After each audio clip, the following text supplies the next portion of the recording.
দুপুরে আমরা এখন লাঞ্চ খাচ্ছি চিকেন বিরিয়ানি। হাফটা খাচ্ছি আর হাফটা রেখে দেবো, কারণ আমি একেবারে খেতে পারি না।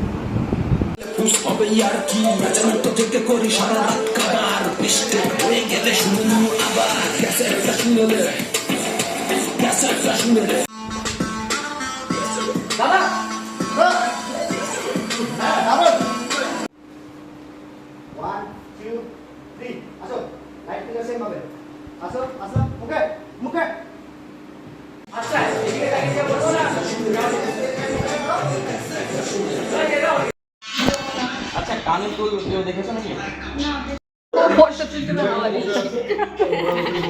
না।